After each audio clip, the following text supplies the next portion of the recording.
जय श्री कृष्ण। कार्तिक मास महात्म्य कथा अध्याय 4।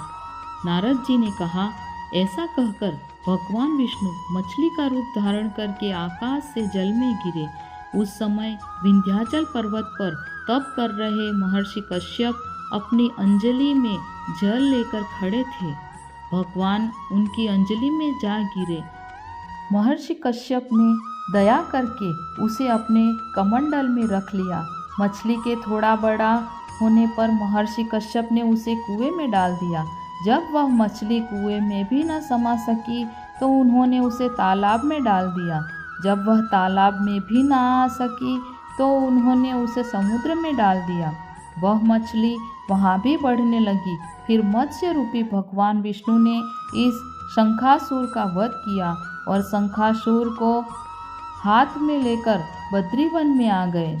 वहाँ उन्होंने संपूर्ण ऋषियों को बुलाकर इस प्रकार आदेश दिया, मुनीश्वरों, तुम जल के भीतर बिखरे हुए वेद मंत्रों की खोज करो और जितनी जल्दी हो सके उन्हें सागर के जल से बाहर निकाल लाओ।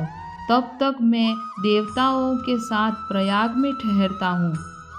तब उन तपोबल संपन्न महर्षियों ने यज्ञ और बीजों सहित संपूर्ण वेद मंत्रों का उद्धार किया।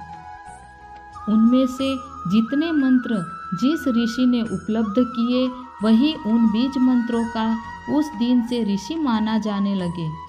तदनंतर सब ऋषि एकत्र होकर प्रयाग में गए।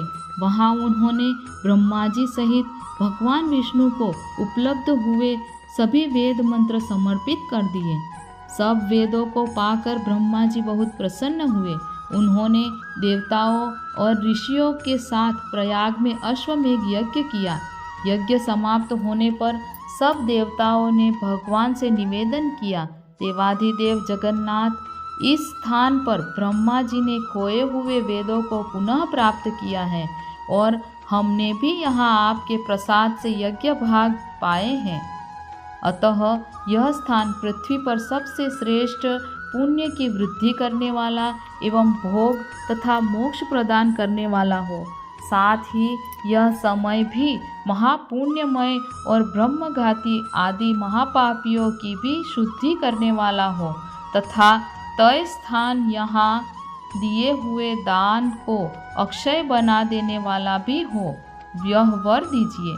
भगवान विष्णु बोले, देवताओं, तुमने जो कुछ कहा है वह मुझे स्वीकार है। तुम्हारी इच्छा पूर्ण हो। आज से यह स्थान ब्रह्म क्षेत्र के नाम से प्रसिद्ध होगा।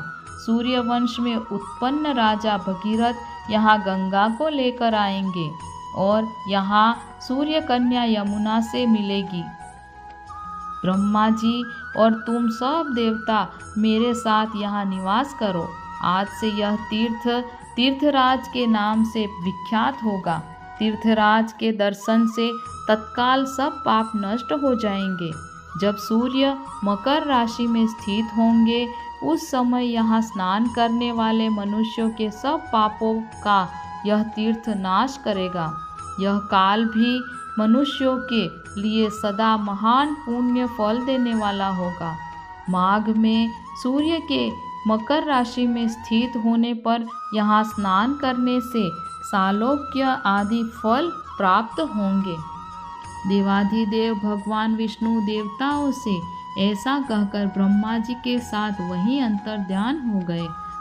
तत्पश्चात इंद्रादि देवता भी अपने अंश से प्रयाग में रहते हुए वहां से अंतर्ध्यान हो गए।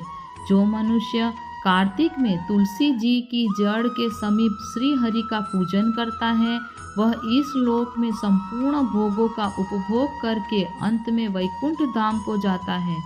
ओम नमो भगवते वासुदेवाय।